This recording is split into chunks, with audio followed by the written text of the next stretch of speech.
Entonces, ayer yo había dicho, pues mira, que casi la conclusión principal quedó aquí por aclamación, que podía ser: debemos incluir por ley la historia del feminismo en las aulas, ¿no? Esto es lo que se había dicho aquí, esto es la conclusión principal. Bueno, ahora yo creo que después de hoy podemos añadir que se tiene que incluir también la situación de los países que viven en estas circunstancias tan terribles, las mujeres, y la ablación, que se hable también de eso en las aulas, ¿no? Voy a empezar por las palabras clave que ayer se dijeron más. Violencia contra las mujeres y menores, violencia simbólica, explotación sexual y explotación reproductiva, misoginia, negacionismo. Y tal vez ayer la que más se usó fue banalización. Banalización concretamente de la violación y de la violencia. Y después de hoy pues habría que añadir también la naturalización y normalización de la violencia. Entonces vemos que todas estas palabras tienen una carga negativa y eso indica cuánto nos queda por luchar. Y quiero añadir aquí otro concepto que se repitió ayer mucho también, que es voluntad política. La verdad es que las mujeres llevamos siglos escuchando aquello de que ahora no toca, ahora no es el momento. Siempre hay causas más importantes que se priorizan sobre las reivindicaciones de las mujeres. Y nos preguntamos, ¿cuándo nos toca a nosotras? ¿Cuándo será el momento del 52% de la población? ¿Y cuándo se darán cuenta de que lo único que puede arreglar este mundo, lo único que va a cambiar realmente los paradigmas y romper los esquemas y, por tanto, llevarnos a una convivencia en igualdad y en paz, es precisamente el feminismo?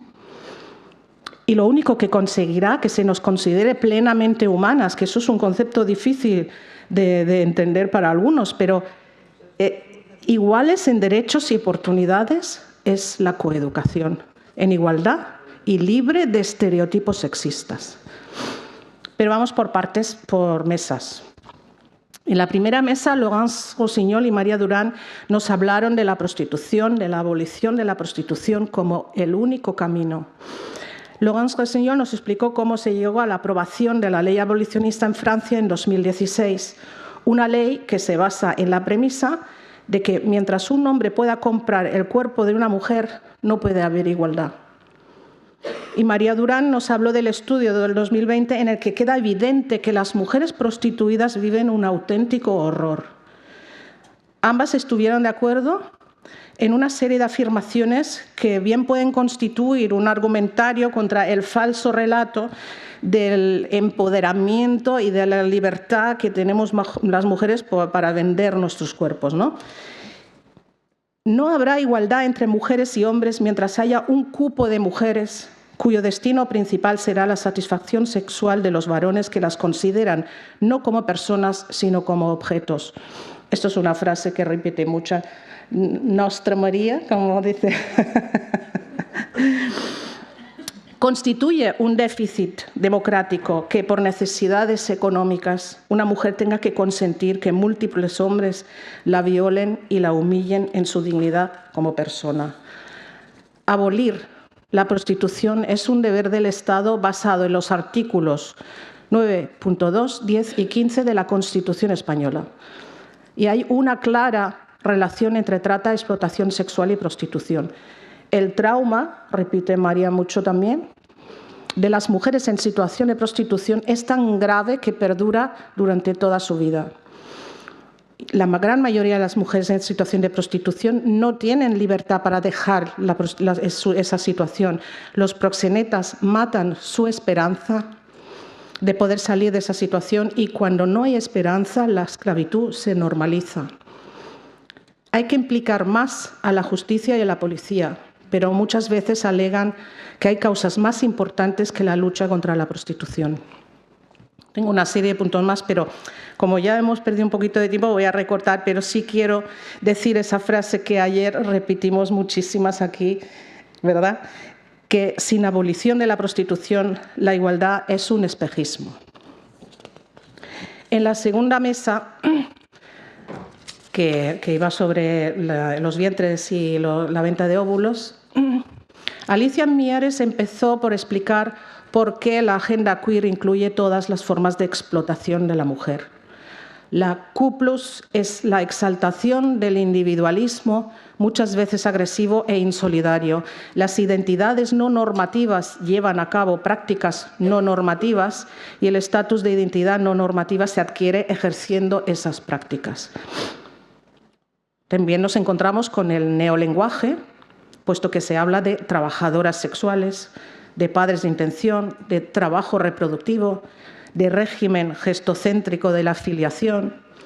Todo ello para justificar la prostitución y los vientres de alquiler como prácticas rompedoras del sistema y necesarias para la supervivencia política de la contracultura, cuando en realidad supeditan los derechos de unas a los deseos de algunos otros.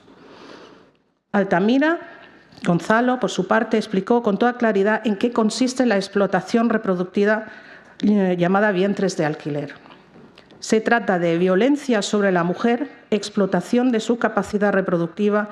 Se trata también de un contrato de esclavitud de mujeres pobres que les obliga a renunciar a la filiación materna y tampoco les permite en ningún momento rescindir ese contrato. El consentimiento es viciado, ya que parte de situaciones de necesidad y, por otro lado, desprotege también a los bebés. Es una práctica contraria al orden público español y, aunque la ley lo prohíbe, en la práctica la instrucción del Ministerio de Justicia de la Dirección General de Registros y Notariado de 2010 supone un fraude de ley que permite a muchos compradores introducir después el bebé comprado en nuestro país. Por tanto, exigimos la derogación de la instrucción del 2010, la penalización de las agencias y compradores cuando se lleve a cabo en España, la posibilidad de adicionar al Convenio de Estambul como otra forma de violencia sobre la mujer y celebrar una conferencia de la ONU que ilegalice el alquiler de vientres en todo el mundo.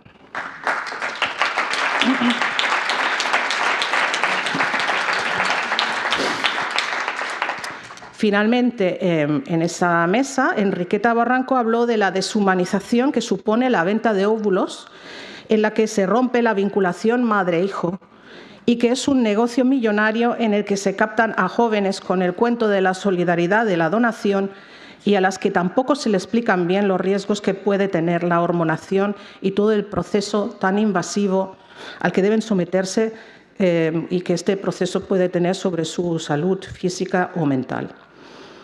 Es otro caso de blanqueamiento a través del lenguaje de prácticas que atropellan los derechos de las mujeres. En la tercera mesa, sobre la pornografía, Esperanza Bosch y Sandra Sedano hablaron del inmenso negocio que es la pornografía y que por ello mismo, por ser un inmenso negocio, es tan difícil de erradicar.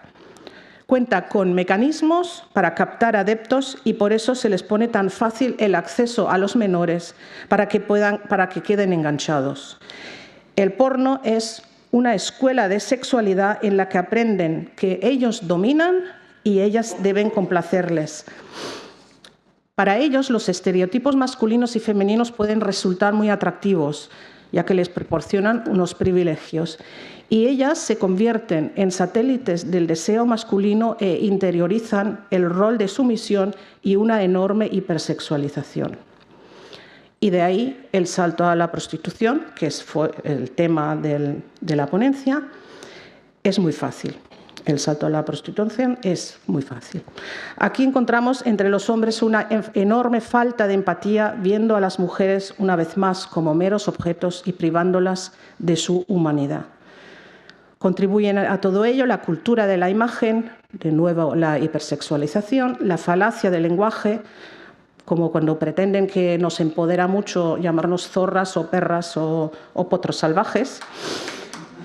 Las redes sociales donde el porno abunda, la rivalidad entre chicas jóvenes por su sugar daddy, y la campaña Not All Men, que pretende decir que no todos los hombres son iguales, y es cierto, pero que sabemos que la violencia es estructural, ¿no? No debemos olvidar que el porno no es ficción. Todo lo que pasa en el porno es real. Yo hace poco lo dije en una entrevista, no son efectos especiales, es que está pasando de verdad, no es como cuando estamos viendo otras cosas que es un efecto especial. En el porno toda esa violencia se está ejerciendo en la realidad. Por tanto, no hay porno alternativo, ni feminista, ni ético. Lo que hay, dice Sandra Sedano, son alternativas al porno. Y, evidentemente, necesitamos una buena educación afectivo-sexual, feminista y no basada en estereotipos sexistas que nos oprimen. La cuarta mesa sobre la violencia digital, en la que Cristina Ubán y Lourdes Muñoz y Miren Gutiérrez nos hablaron de eso, de inteligencia artificial, algoritmos y base de datos. Y yo me quedé con 3 ideas principales porque confieso que mi brecha digital pues, fue para mí la mesa más complicada de entender y me quedé con 3 ideas principales. Por un lado, Internet facilita la violencia hacia las mujeres y su hipersexualización y cosificación y engancha a los jóvenes al porno y otras formas de violencia machista. La intención es también disciplinar a las mujeres. La inteligencia artificial se alimenta de datos que están llenos de sesgos y, por tanto, contribuyen, esto es el punto 2, contribuyen esos sesgos a perpetuar la desigualdad o incluso a invisibilizar a las mujeres y si no conseguimos entrenar esa inteligencia artificial para obviar esos sesgos. Y por ello debemos impulsar la agenda del feminismo de datos, puesto que es fundamental tener bases de datos desagregados por sexos. Y el tercer punto, que no debemos olvidar que, por otro lado, las redes sí que nos permiten también crear vínculos entre nosotras y también expresar nuestras ideas cuando a lo mejor en otros medios tradicionales nos están cancelando y, por tanto, no debemos autolimitarnos ni autoexcluirnos de las mismas. Bueno, y llegamos a la de hoy, que yo creo que ha sido pues, estas mujeres maravillosas, Hadija, Nilufar, Asitú y Blanca, que nos han explicado cosas que, ya digo, ya las sabíamos, pero que nos impactan cada vez que las oímos.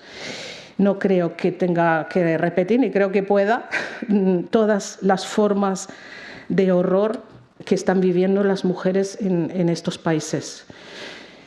Pero quiero incidir en algunos puntos. Que la violencia es estructural y que el patriarcado está volviendo a tomar fuerza. Que el feminismo es universal o no es. Que todas las mujeres son nuestras hermanas.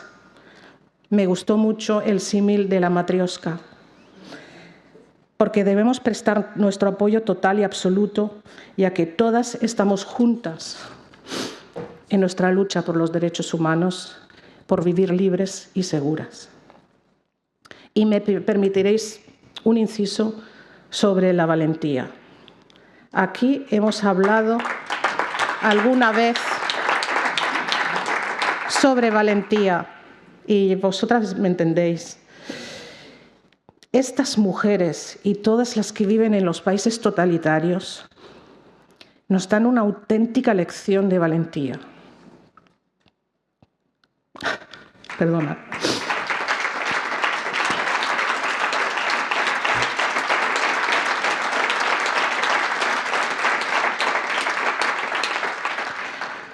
¿Cómo no vamos a defender en democracia lo que realmente pensamos, nuestros principios, que además hacen avanzar la lucha feminista en todo el mundo? No olvidemos nunca que no hay democracia sin feminismo. En definitiva, tras todos estos debates, reconfirmamos que seguimos teniendo muchos frentes abiertos y que, como dijo ayer el delegado de Gobierno, incluso estamos viendo que debemos defender cosas que ya habíamos conseguido y que están retrocediendo. Recordamos de nuevo las palabras de Simone de Beauvoir. No olviden jamás que bastará una crisis política, económica o religiosa para que los derechos de las mujeres vuelvan a ser cuestionados. Nos lo habéis contado en Afganistán, que es lo que ha pasado, ¿no?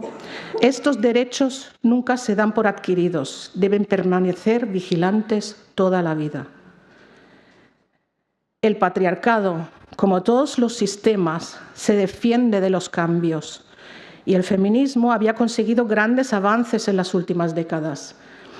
Por ello, nos encontramos en una batalla ideológica y semántica, puesto que las resistencias feministas están en una pinza entre la ultraderecha y las religiones que niegan la violencia machista y reniegan totalmente del feminismo, por un lado, y por el otro, el falso progresismo queer que apoya la explotación sexual y reproductiva de las mujeres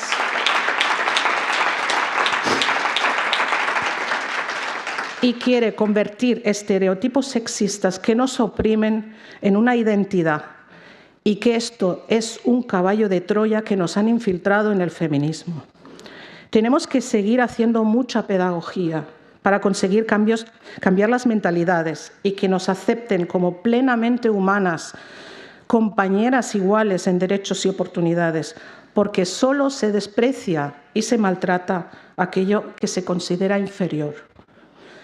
En contrapartida a las palabras que más han tenido que repetir nuestras ponentes, esas palabras con carga negativa como violencia, misoginia, explotación, pues vamos a poner encima de la mesa las palabras que debemos poner en valor: feminismo, coeducación, empatía, igualdad, esperanza. Y también, como dijo ayer nuestra Esperanza, también nuestra Esperanza Bosch, optimismo.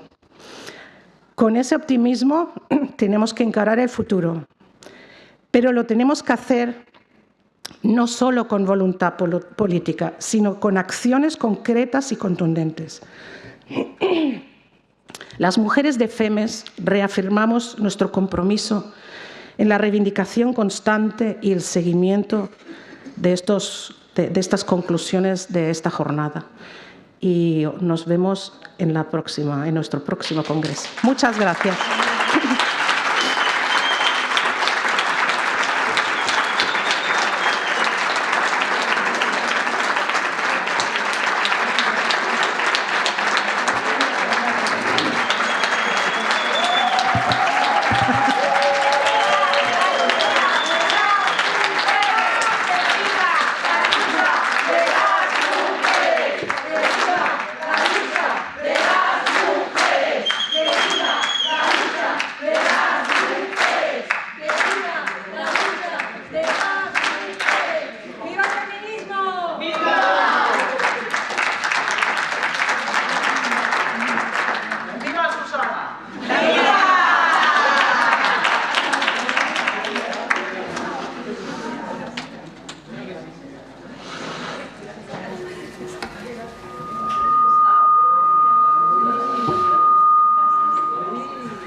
Bueno, hemos llegado casi al final. Hemos dejado una estrella para ahora, porque nos va a ilustrar de una manera extraordinaria como ella sabe hacerlo.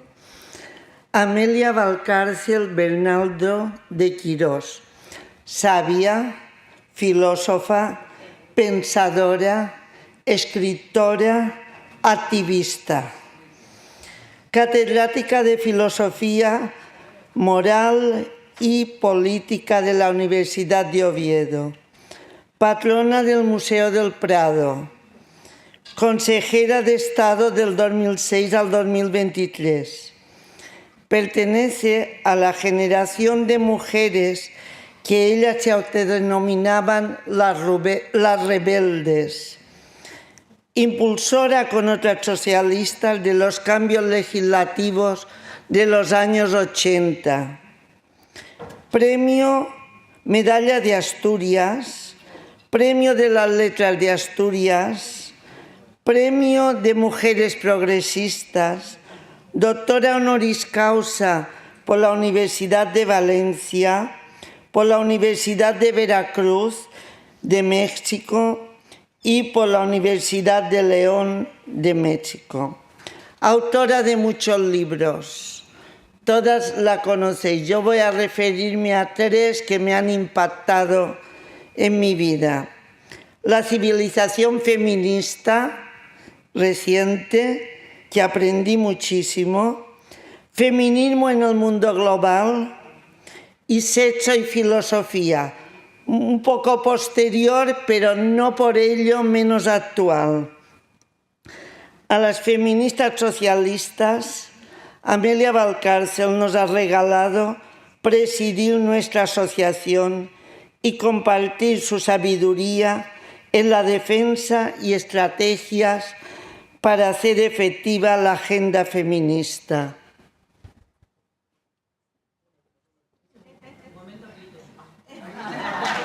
Bueno, voy a seguir. Amelia, ¿nos oyes? Estamos en tus manos y además encantadas de estarlo. Gracias.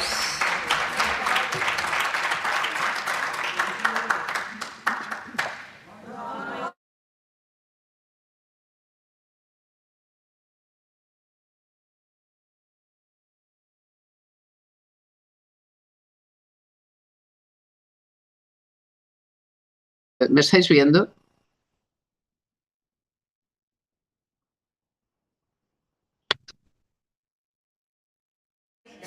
No os oigo. Amelia, ¿me oyes? Sí, te oímos perfectamente. Puedes empezar cuando quieras. No, lo sé, pero ¿me veis? Sí. Aleluya. Bien. Muy buenos días. A ver, esta reunión ha sido posible gracias al apoyo del Gobierno balear y por lo tanto es a ese Gobierno a quien he de testimoniar mi agradecimiento en primer lugar. Yo creo que es un buen camino que el feminismo se convierta en una senda lo más compartida posible. Precisamente por lo que le he escuchado a Susana Moll en su intervención, porque el feminismo está en un grave peligro de pinza y lleva en ese grave peligro casi un lustro. Una pinza entre posiciones de extrema derecha que asegurarán que en realidad las demandas feministas en lo esencial ya están cumplidas y no caben más, y que lo que estaba bien era una buena sociedad tradicional, más bien soñada que real, y algo que ha surgido pretendiendo estar colocado a la izquierda del espectro social, ha surgido en los últimos 20 años y que no cabe sino llamarla el intento de parasitar al feminismo como ideología y proceso de cambio y transformar su mensaje en otra cosa a fin de desactivar absolutamente sus fines. Necesitamos grandes alianzas y que las alianzas se produzcan sobre un suelo común. Y ese suelo sí lo tenemos. Es el suelo común de la sensatez. Porque es bastante claro para la gente que se levanta todos los días, esa gente que se levanta a ciertas horas, que nuestra sociedad es particularmente mejorable aún en lo que tiene que ver con la vida y las libertades de las mujeres, y por lo tanto que las pretensiones desde la ultraderecha, la más tradicionalista, no tienen fundamento. Y empieza a ser claro también para todo el mundo que pretender tergiversar el feminismo e introducir una cosa que empieza por Q y para acabar rápido acabamos llamando queer, no es sino un proceso, como digo, parásito, cuyas intenciones existen, es decir, no se produce de una manera aleatoria y por nada, sino que tiene una clara intención social.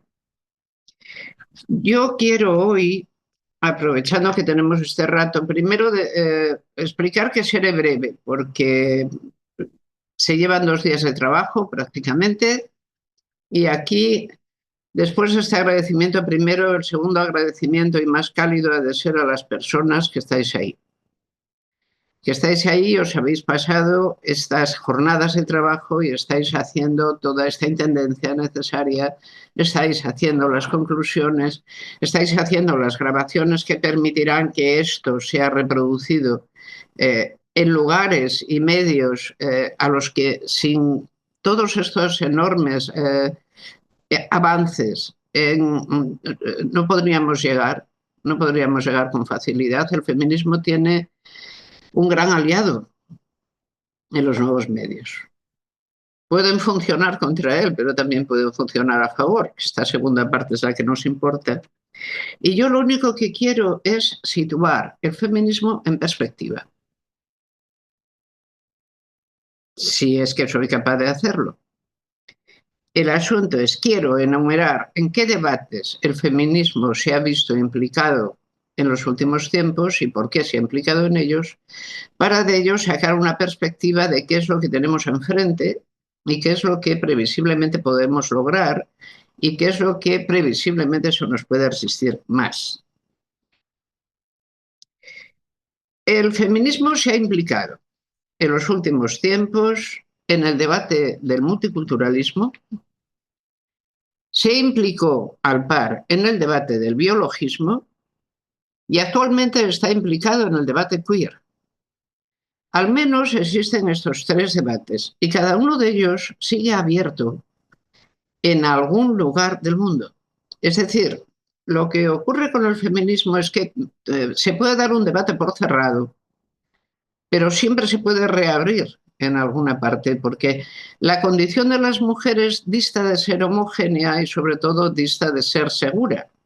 Si sus conquistas en buena parte no están aseguradas, ni siquiera en aquellos lugares donde, digamos, la sociedad está más permeada por los propios valores de igualdad, democracia y feminismo. El debate de la multiculturalidad ha de sonarles porque es un debate que solo se produce si el feminismo actúa como un internacionalismo, que es lo que es.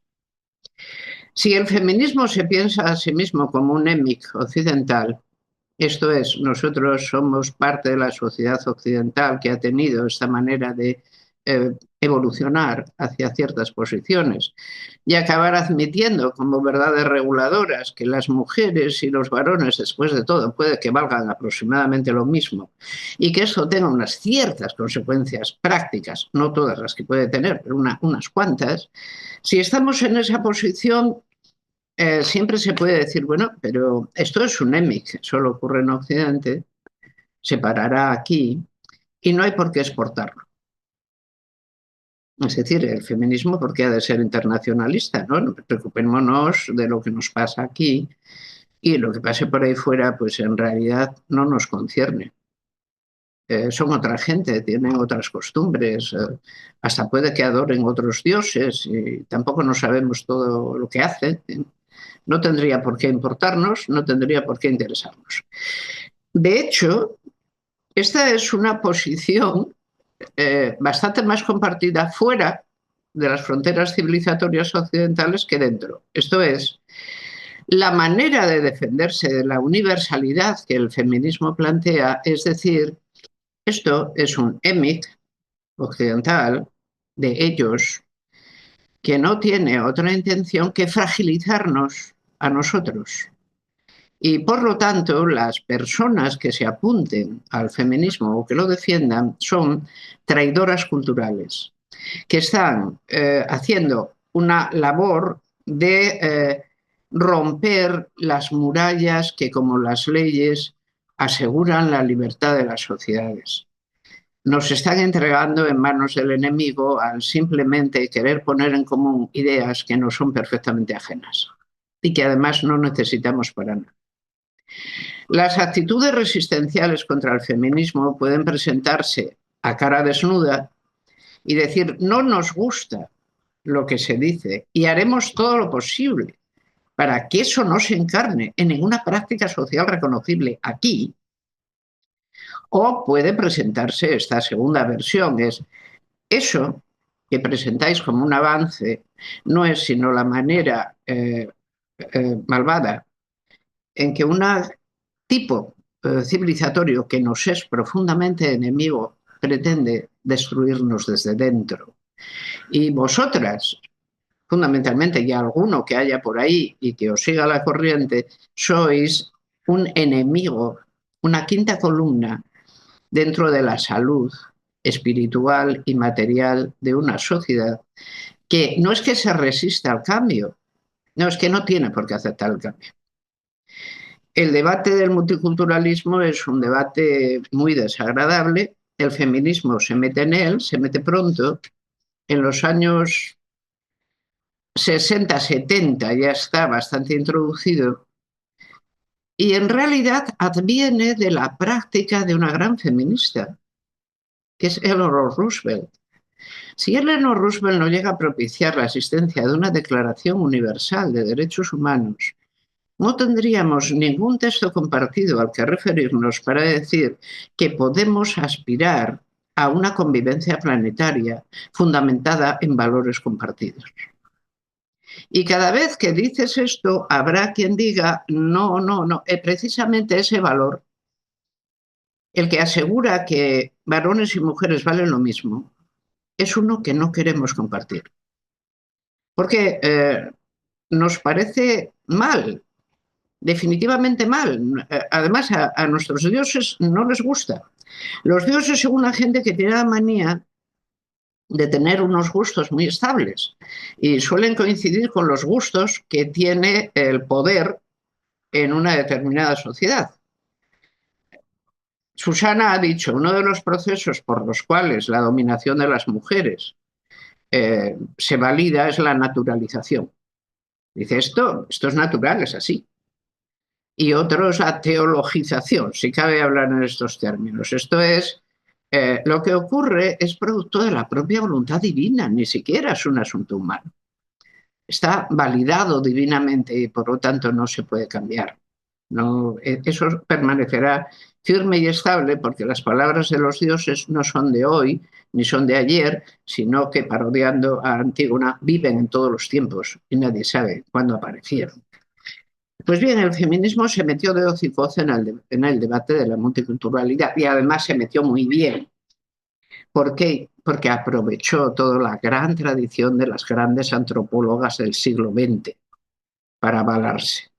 Y aún así, este debate, cuando ha tomado, digamos, los rasgos religiosos, sigue abierto y vivo, porque, vean, hay formas religiosas especialmente resistenciales al feminismo. Es decir, que lo tienen enfilado.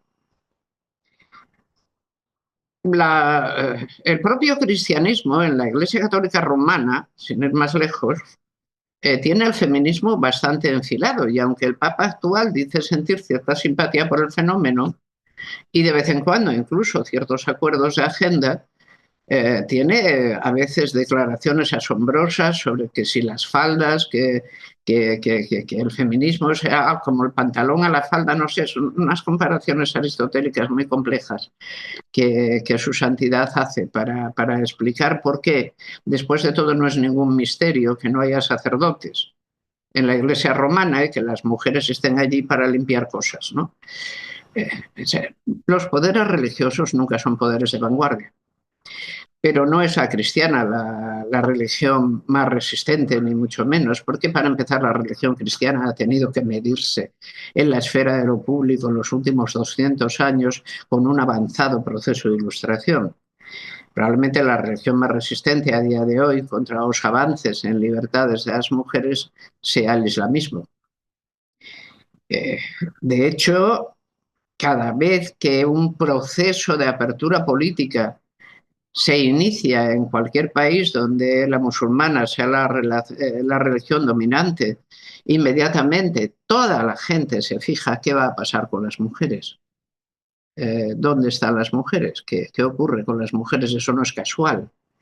Bueno, por exactamente la enorme resistencia que digamos, esta religión que apenas tiene clero, lo cual es sorprendente para luego cómo se comporta, esta religión que apenas tiene clero es capaz de desarrollar una enorme resistencia contra los procesos que adivine que integran dentro feminismo.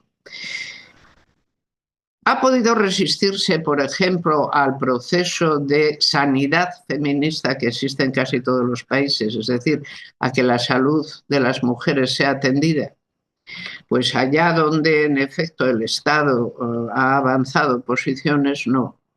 Las mujeres han recibido el don del derecho a la salud. En la mayor parte incluso de los países musulmanes tienen el don del derecho a la educación. Pero lo que se pretende es que semejantes dones nada cambie en cuanto a su deber de obediencia a las normas fundamentales, que las excluyen de una gran cantidad de lugares. Y ahí el caso más extremo, ciertamente, es el caso afgano, y yo nunca olvidaré lo que una vez me dijo pues el que era imán de la mezquita, de una de las dos mezquitas de Madrid. Me dijo, hay un refrán que hay que tener siempre en cuenta, lo decía el hombre muy orgulloso: si alguna vez el Islam se pierde, hay que ir a buscarlo a Afganistán. Es decir, le parecía que esa era la forma mejor. Tatari se llamaba este hombre. Que le parecía que esta era la forma mejor y más respetable de existencia de esta religión. El debate del multiculturalismo ha llevado a las mujeres a enfrentarse a las ideas religiosas y al relato religioso. Ello no les ha dado buen crédito entre las personas que tienen el relato religioso como relato de validación principal de lo que son su manera de juzgar la experiencia que tienen de la vida. Y ahí el feminismo pues difícilmente puede declinar ni del universalismo ni de la crítica, ¿no? La manera en que encontramos siempre donde hay una enorme resistencia es que se utilicen palabras que acaben en fobia. Cuando alguien, para responder a un argumento, lo que utiliza es un término que acaba en fobia, no te está respondiendo, o no te está respondiendo con otro argumento. Cuando se dice eso es islamofobia, se está diciendo esta religión se vuelve invulnerable a cualquier crítica y no aceptará ninguna, venga de donde venga. ¿Por qué? Porque esto, islamofobia, es un término fabricado en un gabinete publicitario precisamente para evitar el debate. Ahora bien, ¿qué pasa cuando la palabra es transfobia? Cada vez que aparece la palabra fobia, allí debajo hay algo que quiere plantear una voluntad y no ser evaluado y no someterse a debate público.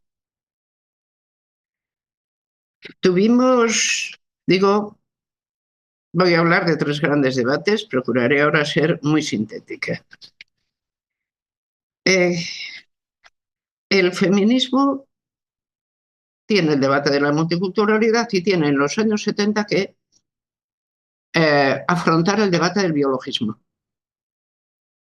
Recuerden que yo sí lo recuerdo, las que sean más jóvenes quizá no, que en los años 70 hay una rama enorme del pensamiento llamada sociobiología, que pretende explicar las estructuras sociales básicas en orden a explicaciones elementales biológicas que no pueden ser desatendidas. Esto es, la explicación de los hechos sociales sería, en último término, biológica. No podemos nunca olvidar que somos seres vivos, plataformas génicas que están arrojadas al mundo y que, por tanto, si declinamos la explicación biológica para todo aquello que hacemos, nuestras explicaciones serán cojas, no explicarán nada. La sociobiología adquirió un gran papel y la sociobiología era directamente enemiga de cualquier idea feminista. La primera y principal, pues la idea de igualdad entre los sexos. Los sexos son distintos, su función en la reproducción es distinta, y esto no es ninguna casualidad, Y por lo tanto, que surja una ideología política que pretenda llevar a uniformidad el sexo es simplemente una estupidez social. No va a funcionar. Lo que suponemos que es político y jerárquico es biológico, está ahí, es innegable y bueno, el feminismo se estrellará contra la realidad, porque la realidad es muy dura y está hecha de millones de años de evolución biológica, de la cual las posiciones de las que llamamos menores, minusvaloradas de las mujeres, son simplemente una manifestación social de un hecho biológico elemental, que es la diferencia de los sexos. El feminismo hubo de armarse en esta polémica que no está ni con mucho cerrada, pero lo que hizo fue tomarla desviadamente.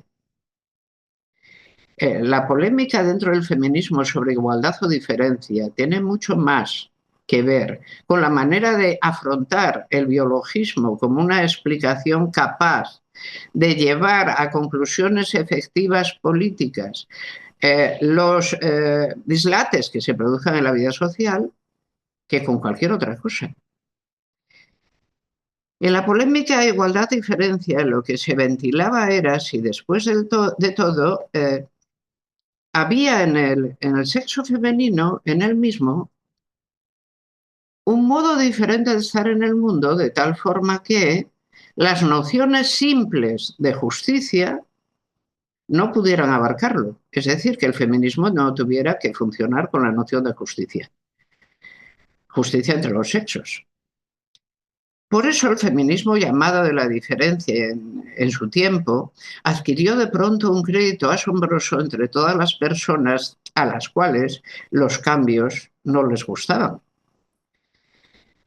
¿Cómo se ha justificado en los tiempos más cercanos la diferencia jerárquica entre los sexos? Se ha dicho, no, los sexos no es que sean desiguales, pero eso estaría feo en una sociedad que se proclama igualitaria. Los sexos son complementarios. Es decir, hay uno que sabe hacer unas cosas y otro que lo complementa. Lo raro es que el que lo complementa siempre es el mismo, pero esto es un método, digamos, que no es simplemente justicia conmutativa, es una justicia orgánica. Eso duró lo que duró. ¿Por qué? Dice, porque el feminismo, que entonces se llamó de la igualdad, luchó contra esto. ¿Cómo? Con argumentos, pero haciendo leyes. Haciendo leyes que promovieran precisamente aquella igualdad de la que se nos decía es un fin social que no cabe esperar y por el que no cabe trabajar. Dice, vale, pero mientras tanto lo vamos haciendo. Toda la consolidación de la paridad en el poder. Todas las leyes que tienen que ver con la presencia pública jerárquica de mujeres. Todo ese enorme cambio en la imagen social del poder repartido y que el sexo no condena a minoría de edad perpetua, que era como ya lo llamaba Poulain de la Vaga en el siglo XVII, fue llevado a cabo en 40 años, 50, en las democracias consolidadas y cambió la imagen social. Con lo cual, el llamado feminismo de la diferencia, digamos, que no tenía ya mucho donde competir, porque así que el feminismo creyó que por un momento todo estaba bien y que podía pasarse sin una polémica más, hasta que apareció justamente la transfobia, es decir, otra palabra que acababa en fobia y que indicaba que había algo debajo. ¿Qué fue esto? Yo creo que lo primero que tenemos que tener en cuenta con el queer, con la doctrina queer, es que es una derivación, es una excrescencia directa del feminismo. Una derivación no buscada, pero no por ello no existente, que existe porque existe el feminismo. Es decir, la diferencia entre la pretensión de existencia de un tercer sexo en alguna de las sociedades históricas, de las civilizaciones históricas, y el momento actual de la presentación de lo queer en sociedad es la diferencia de encaje entre una sociedad tradicional de encierro femenino y, por el contrario, la aparición de la idea de que no hay conductas desviadas. El feminismo ha mantenido esto, no hay conductas desviadas, y que, por lo tanto, la presentación en sociedad de la propia heterosexualidad es ilegítima. Hay que romper. Recuerden cuando empezó a aparecer un término que no conocíamos antes, que era que el patriarcado, que ya sabíamos cómo se llamaba, se empezó a llamar heteropatriarcado. Algo siempre aparece con un lenguaje que lo acompaña. Es imposible usar lenguajes anteriores. ¿Cómo sabemos que vence? Bueno, cuando su lenguaje impregna de tal manera el lenguaje social de lo que queremos expresar como valioso, que dices, alguien está hablando un idioma en el que no hablábamos y hay que ver qué trae. Y lo que hay que ver en estos casos es siempre la agenda. La agenda del internacionalismo estaba claro. El debate de la multiculturalidad era, frénenla ustedes, no queremos eso. ¿No? Es más, queremos seguir comportándonos como en nuestras sociedades tradicionales, pero dentro de las suyas. Es decir, queremos hacer islas normativas dentro de sus propias sociedades abiertas y que funcionen como islas cerradas. Esa es la agenda. En el debate, digamos, del biologismo, pues está claro, no se pretendan hacer innovaciones políticas porque en realidad las vamos a rechazar. ¿Han podido ser rechazadas? Por su mayor parte no. ¿Qué pasa con queer? ¿Cuál es la agenda queer? Bueno, sabemos cuál es la palabra mágica, transfobia, transfoba. Cuando en Gijón, en la Rosario de Acuña y en el año 19 hicimos queríamos, ¿qué es esto de la diversidad? De lo que tanto se habla, hagamos una jornada de estudio sobre ello. Y empezamos a recibir la violencia verbal enorme que recibimos. Muchas de las ponentes se mostraron simplemente asustadas, pero ¿qué pasa? Pasa que nadie quiere debatir nada.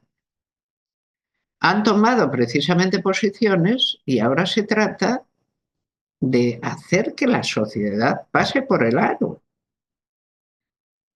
Cada vez que debaten, pierden. Por lo tanto, el debate no les gusta, pero el insulto les parece un buen sustitutivo del debate. Entonces, cada vez que vean aparecer la palabra transfobia, busquen lo que hay debajo. Y lo que hay debajo es lo que hemos estado exponiendo en estas jornadas.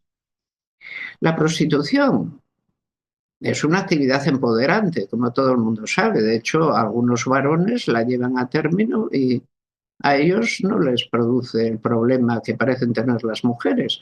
¿Por qué las mujeres habrían de tenerlo? ¿Qué hacemos? Cambiemos el nombre, ahora se llama trabajo sexual. ¿Ha cambiado la actividad? No, pero no nos importa. Lo que queremos es validar el nuevo nombre. ¿Tiene esto defensores? Muchos más de los necesarios. ¿La pornografía? La pornografía es una actividad cuasi lúdica. Y quien no le guste es que no entiende el elemento cuasi lúdico que está debajo, imaginativo. Es un juego.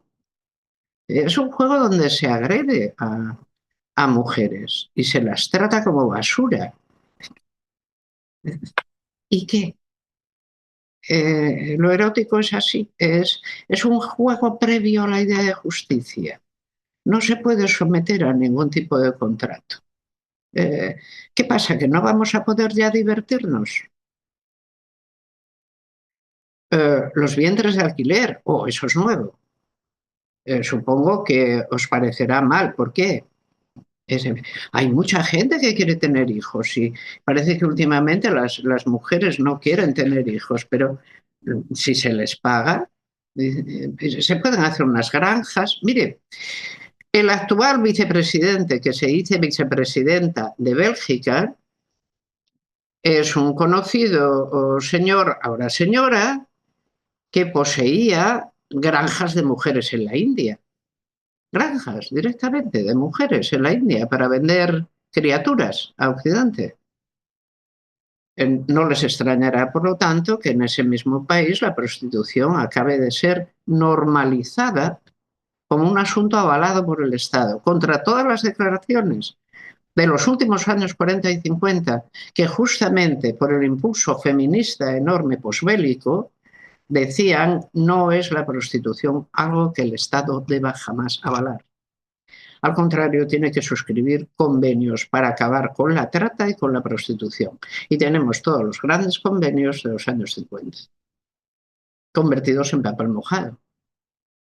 Cuando tienes dos países en Europa, Alemania uno y ahora Bélgica el segundo, que toman estas resoluciones, pero hay que ver quién las toma.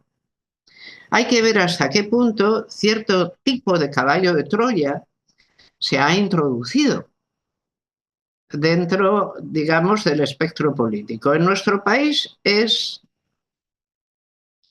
más fácil de ver. Pero un apunte. En nuestro país el feminismo parecía estar yendo tan bien que el Partido Socialista se declaró feminista. Se hicieron un par de leyes, bueno, que alguna tenía el problema de que no era normativa, pero leyes peculiares. Y sobre todo el movimiento parecía tener una gran presencia en la calle. Recuerden casos emblemáticos. La Manada despierta un caso emblemático. Los 8 de marzo se volvieron masivos. Cuando hasta el cardenal arzobispo Osoro dijo que la Virgen María era feminista, yo ya vi que aquello había llegado al top. Un 8 de marzo, lo dijo. La verdad es que he llegado a bromear con él sobre este asunto. ¿Por qué? En fin. ¿Alguien más vio esto? ¿Por qué no lo penetramos y nos lo quedamos? Este movimiento parece tener en la calle, vamos a quedarnos con él. Que sí, pero feministas no somos, ni falta que hace. Vamos a hacer una tergiversación de agenda y le vamos a llamar feminismo a lo que nos dé la gana. Y para eso, ¿qué hay que hacer? Dice, ¿quién se va a resistir? Dice, hombre, pues se van a resistir las feministas. Pues, obviamente. Dice, bueno, pero vamos a acabar con ellas. ¿Cómo? Que las someteremos al acoso queer, le llamaremos a toda la guerra que organicemos contra el feminismo furia trans, las declararemos fóbicas de todas las fobias parecidas, y si con esto no podemos lo bastante, diremos que además son mayores. Porque como todo el mundo sabe, nacemos sabiendo, es decir, lo que en toda disciplina de conocimiento la edad refuerza, que es la sabiduría. No, el feminismo la edad no sirve para nada, sirve solo para jubilarte, ¿no? Entonces, nada, las jubilamos y salió aquel cartel maravilloso donde detrás de 3 tipos aparecía la palabra nosotras. Y a partir de ahí se han estado divirtiendo hasta el día de hoy. Pero eso era, digamos, la utilización parásita de un fenómeno. En realidad, el dislate queer había empezado antes. Había empezado cuando una de las banderas del feminismo, la bandera arcoíris, la bandera por los derechos iguales de las personas, sean cuales sean sus inclinaciones amorosas, fue abandonada por el feminismo como causa cumplida y tomada por otra gente que lo que quería era hacer otras cosas con aquello. Estas cosas a las que estamos asistiendo, estas cosas que también han salido estos días. ¿Cómo reconocemos ahora? Voy a ir rápidamente al final porque yo creo que con 4 minutos ha de ser esto cerrado. ¿Cómo reconocemos ahora la negativa en cualquier sitio? La negativa a compartir la agenda feminista. La agenda feminista actual es una agenda que yo creo que es mucho más difícil que la anterior. No lo notamos, pero es mucho más difícil. A ver, No es que haya sido fácil conseguir los derechos educativos, 100 años. No, fácil no. Los derechos civiles, la igualdad y plenitud de los derechos civiles de las mujeres. Eso ha sido un proceso larguísimo y en muchos lugares todavía no consolidado. Los derechos políticos tampoco, no han tenido nada de sencillo. Esta que es la gran agenda sufragista ha costado mucho y a las mejores, a los y las mejores de sus generaciones. Ahora bien, a mí esto, cuando hablas, por ejemplo, con personas conservadoras y les dices, bueno, en la agenda feminista entra la abolición de la trata. ¿Les parece bien? La trata, todo el mundo sabe que es una cosa malvada e indigna. Y la abolición de la prostitución. Y notas que incluso personas que sostendrían la prostitución es una cosa malvada, no puede hacerse, no se puede prostituir a nadie, pero tiene que existir. ¿Cómo pretendéis que algo inmemorial, que ha asistido a nuestro proceso mismo histórico, desaparezca? ¿Por qué? No va a ser posible. Eso a mí me pasó en el Consejo de Estado, en su comisión de estudios. Hicimos un estudio magnífico, magnífico, sobre todas las legislaciones, sobre prostitución que existen. Y al final la conclusión era, pero no podemos ir más allá de hacer derecho comparativo. ¿Cómo vamos a decir que algo como la prostitución tiene que dejar de existir? Y entonces la pregunta feminista, que es la pregunta por el sentido, es, vale, ¿por qué incluso algunos que digamos no son afines siguen en el fondo queriendo que la prostitución exista? Sí. Todas estas prácticas, la pornografía, la prostitución, los vientres de alquiler, que a veces para decir, bueno, pero ¿en qué se parecen todas? Dice, son prácticas que están ligadas al cuerpo de las mujeres. Dice, bueno, pero es que todo está ligado a nuestro cuerpo. Es decir, no me parece que señale eso una verdadera frontera. Pues son prácticas que están todas vinculadas al estatuto de dignidad de las mujeres. Pero son todas prácticas indignas. Prácticas no solo de sometimiento, ¿no? De desvalorización, de humillación, de sacarte de la esfera de lo significativo. ¿Por qué se quiere que existan? ¿Qué validan? ¿Qué sentimiento de... ¿El sentimiento de superioridad, quizá? Pues probablemente sí. Es decir, ¿por qué un varón que se plantea seriamente que jamás acudirá a la prostitución, después de todo encuentra bien que haya prostitutas? Aunque para ello haya que sacarlas del último lugar del mundo y tratarlas de una manera inimaginablemente asquerosa. Bueno, no es su asunto, ¿no? Ya sé, mis queridas compañeras socialistas, por vuestra mayor parte que estáis aquí, que nosotras tenemos una receta para eso, que es hay que hacer pedagogía. Sí, pero cuando una voluntad operativa es suficientemente fuerte, ya le puedes echar toda la pedagogía que quieras. Se puede seguir manteniendo como voluntad operativa de resistencia. De resistencia. La prostitución acabará el día. No que los varones dejen de creer que después de todo, no, el día que las mujeres sean en efecto tan poderosas que nadie las pueda humillar sometiéndolas a ello. Solo el poder de las mujeres tendrá ahí consecuencias. La pedagogía está muy bien, pero tiene que tener ese tipo de resultado. ¿Por qué es tan difícil esta agenda nuestra ahora? Porque hemos llegado al punto exacto en que se produce el cambio o no se produce. El punto crítico, ya saben, crisis es cuando se llega un momento en que esto puede ir hacia un lado o hacia otro. Pues el feminismo, civilizatoriamente hablando, ha llegado al punto crítico.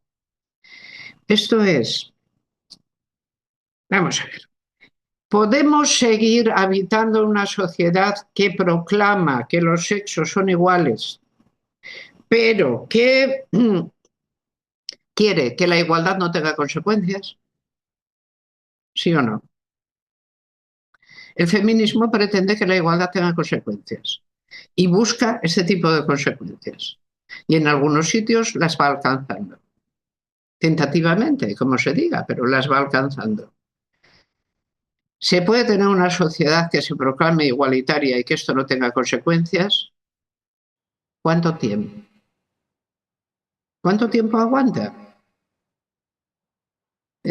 La imagen social no puede ser demasiado distorsionada, pero tiene que ser una imagen compartida. Recuerdo un amigo al que unas de estas figurillas queer, que últimamente la prensa, como es amante del circo, bueno, la prensa y el ministro de Cultura, como es amante del circo, pues nos presenta como cosas muy divertentes. Una de estas figurillas le llamó para un congreso sobre posfeminismo. De fulanito, que te necesitamos para hablar de posfeminismo. Y este amigo mío contestó, bueno, yo hablaré de posfeminismo cuando haya pospatriarcado, claro. Cuando se produzca esa situación, pues ya funcionamos, ¿no? Con todo. Nunca puedes esperar que el enemigo sea caballeroso, ¿vale? O sea, hay que caer de determinados... ¿Cómo era? No. Tu enemigo es tu enemigo y por eso te hará todo lo que pueda y te engañará si puede y en el desierto te dará polvorones. No. Nadie se va a portar bien. ¿Qué han hecho hasta el momento? Pues yo creo, como decía en un recientísimo artículo, que con el tema queer todo el mal ya está hecho. Todo el mal que podían hacer ya lo han hecho. Ahora solo nos cabe ir rectificando esos males uno por uno, en una que va a ser una muy trabajosa vuelta atrás. Pero ¿sabes qué? Yo creo que aprenderemos mucho en esa vuelta atrás sobre la condición humana y sobre lo que realmente la política tiene que ser. Porque el feminismo tiene constantemente que estar aprendiendo política. Lo que sí digo y termino es, el feminismo solo es exitoso en una sociedad cuando sus fines son compartidos, cuando en efecto su pedagogía ha logrado poner a la mayor parte de la sociedad en sus posiciones, sabiendo que están avaladas por la sensatez, y después cuando mantiene siempre tres ejes en pie. El movimiento tiene que existir, la política tiene que ser feminista, estar impregnada de feminismo, y la academia tiene que validar con el sabor especial de su propuesta todo aquello que en efecto se presenta como digno de ser conocido y transmitido académicamente. Si se rompe cualquiera de esos ejes, el feminismo cojea. Luego, si alguno de estos ejes ha sido vulnerado, habrá de ser respaldado de nuevo y puesto en ejecución, porque no quiero ser pesimista, pero el panorama actual es que el movimiento ha sido parasitado, no del todo, pero ha sido parasitado, la política está desnortada, perfectamente desnortada respecto de lo que es el feminismo, y la academia ha erigido auténticas vaguedades mentales, cuando no delirios, como doctrinas a las que les está llamando feminismo. Sin embargo, esto último es lo que menos me preocupa, fíjense ustedes. Debería estar preocupada, después de todo yo soy académica, por esta contaminación, ¿verdad? Pues no, no estoy preocupada, porque he visto que todas las estupideces que en la academia son nombradas como feminismo en los últimos años, el llamado, la furia trans en realidad no las lee. Ya se alimenta exclusivamente de misoginia resistencial del sistema. No necesita ninguna teoría de respaldo.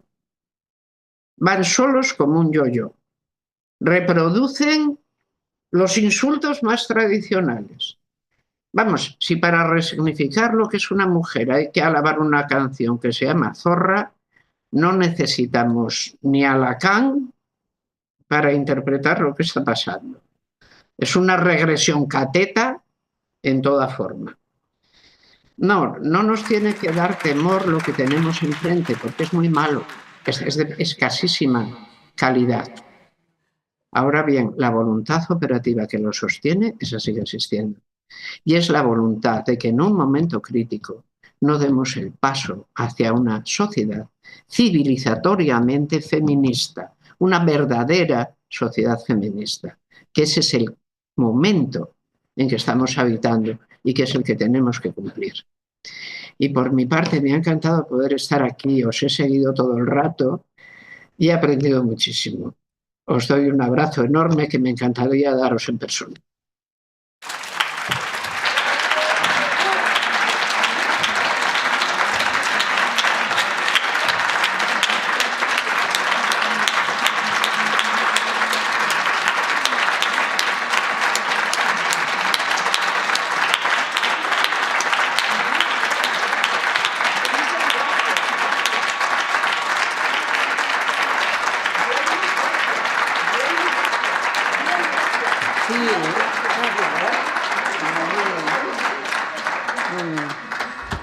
Muchas gracias, maestra. Nos has ilustrado, nos has recordado y nos has abierto un panorama por el que tenemos que seguir. Gracias. Gracias.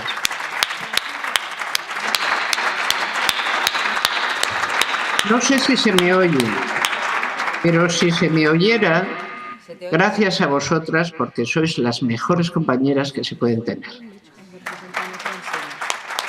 Es un orgullo enorme.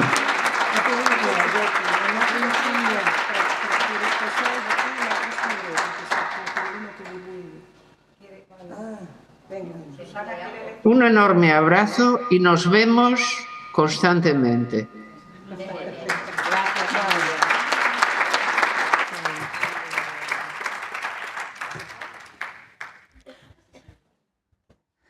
Bueno, entre todas las compañeras y con su aquiescencia, hemos elegido una mujer para clausurar estas jornadas.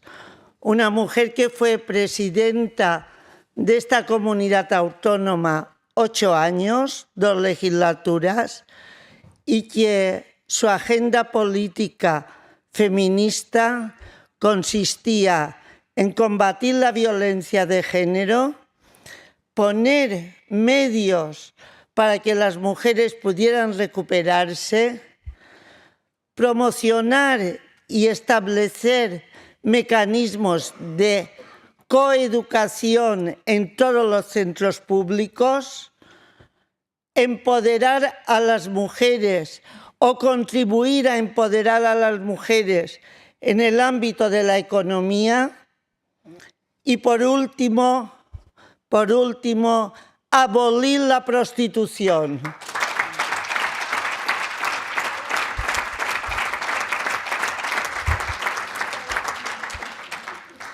Esta señora actualmente es presidenta del Congreso de Diputados y una de sus últimas iniciativas ha sido precisamente reconocer las madres de la Constitución.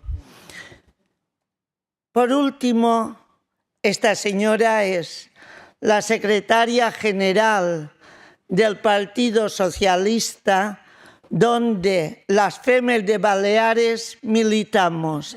Francina Armengol.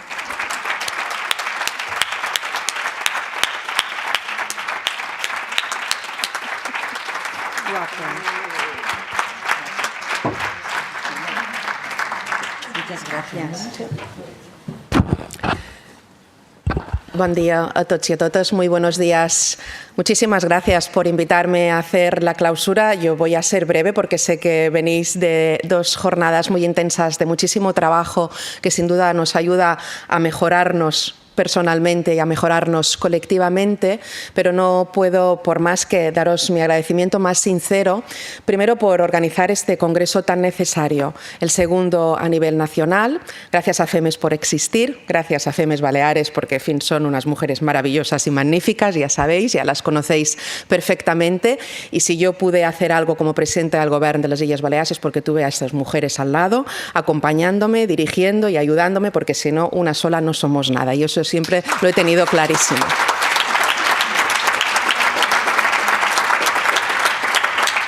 Decía que es un congreso absolutamente importante, siempre es fundamental vernos entre nosotras y nosotros y poder hablar de lo que yo creo que es el atentado más grande que tenemos en la democracia, que es lo que le sucede a todas las mujeres por el simple hecho de ser mujeres, porque cuando hay una víctima todas somos víctimas y eso creo que hay que entenderlo y razonarlo muchísimo cada día.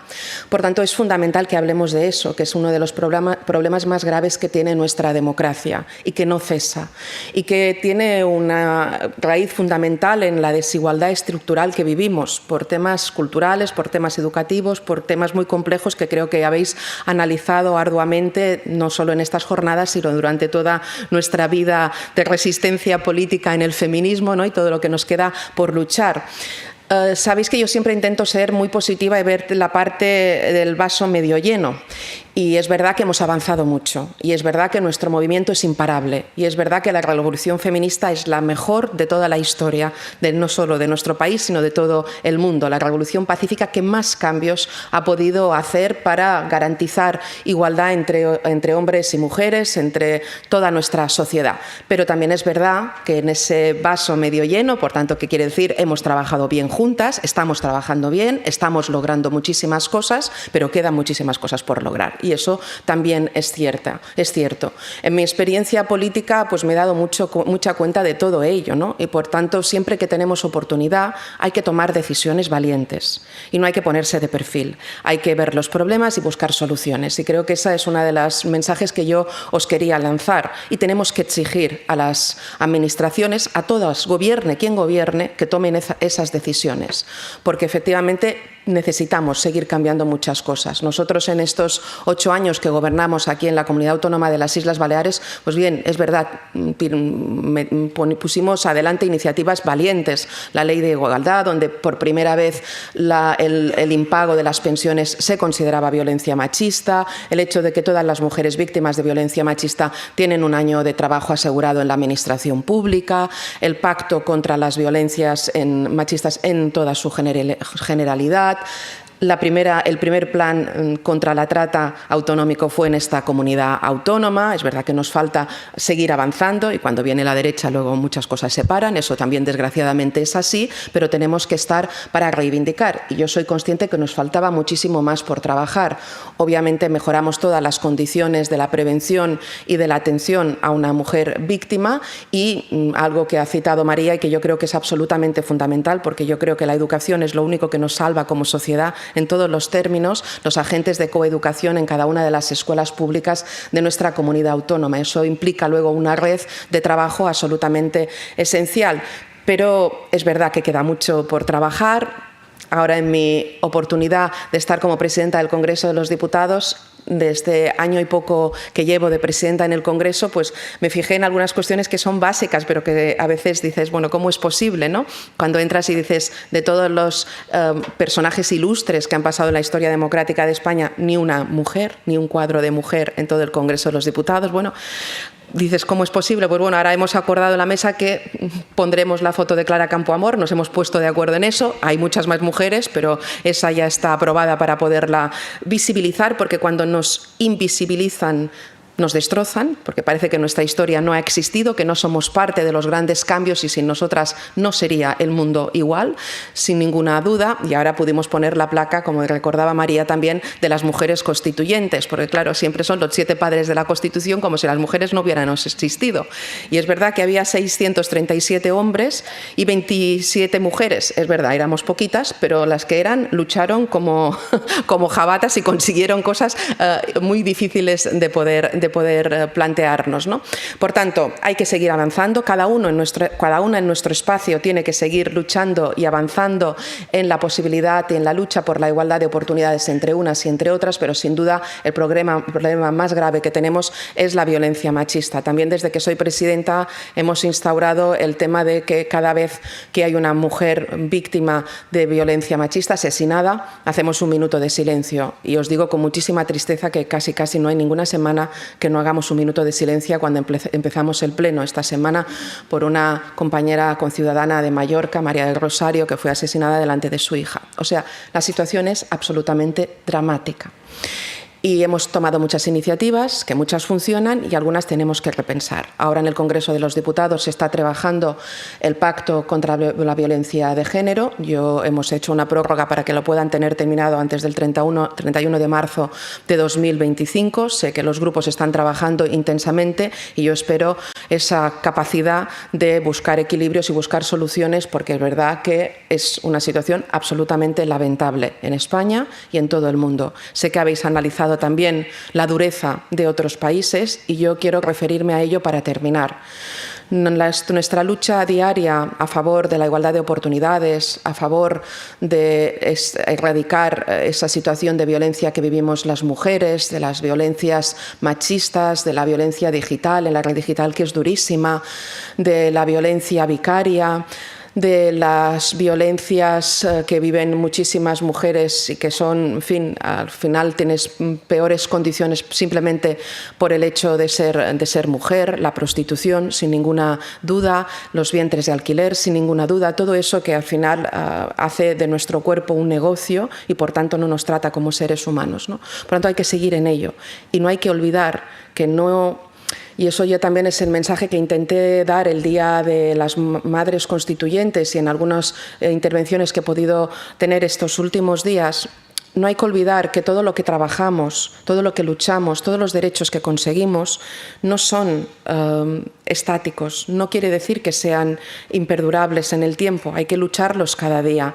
España, ahora hemos cumplido 46 años de Constitución, que nos ha hecho permitir avanzar como país, también en derechos de las mujeres. Sin duda tenemos una normativa, la más avanzada en Europa es la nuestra, la española, en cuanto a feminismo y en cuanto a igualdad. Y eso a mí me llena de orgullo, para pertenecer a un país donde hemos sabido avanzar. Es verdad, con gobiernos progresistas y con mujeres feministas detrás, empujando y no parando. Esa es la realidad.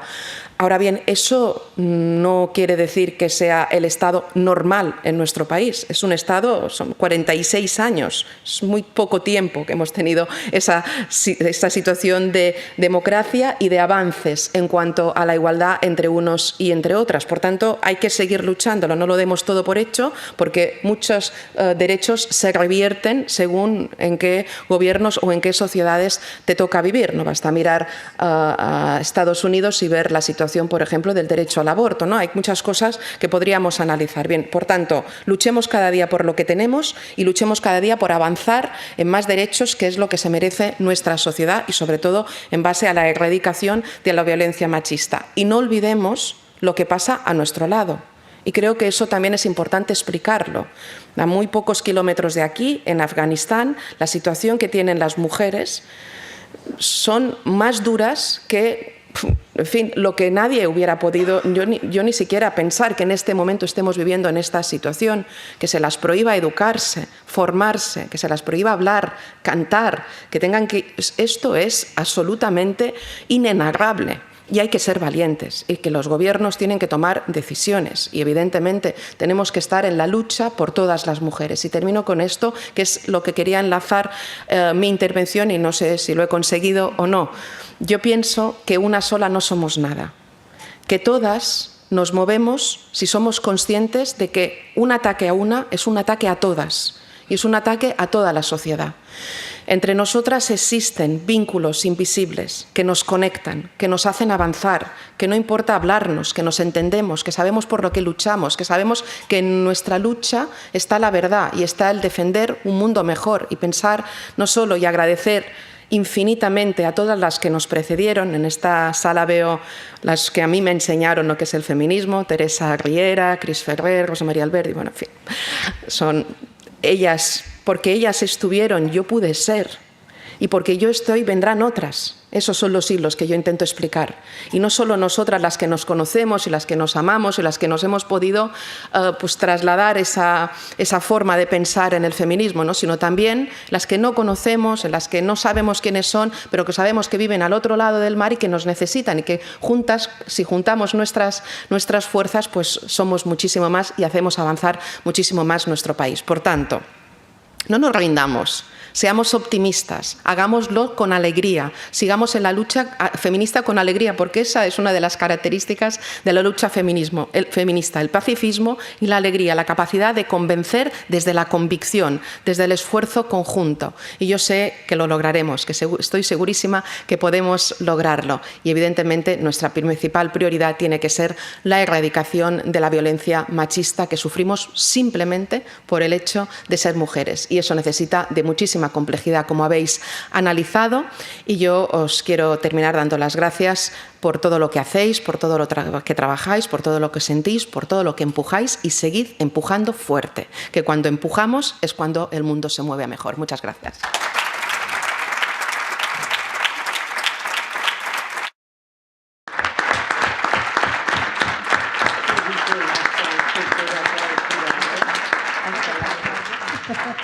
Bueno, moltíssimes gràcies, presidenta, amigas, compañeras de FEMES. Yo también me quiero sumar a una felicitación extraordinaria a mis colegas de FEMES Mallorca porque han sido excepcionales y porque han trabajado como unas bellacas. Así que este aplauso es para las de FEMES. Para el resto, muchísimas gracias. Tenemos muchas cosas que hacer y FEMES está dispuesta a seguir avanzando, empujando en esta agenda si vosotras nos acompañáis. Así que muchas gracias por venir. Nos vemos en el tercer Congreso de FEMES. Gracias.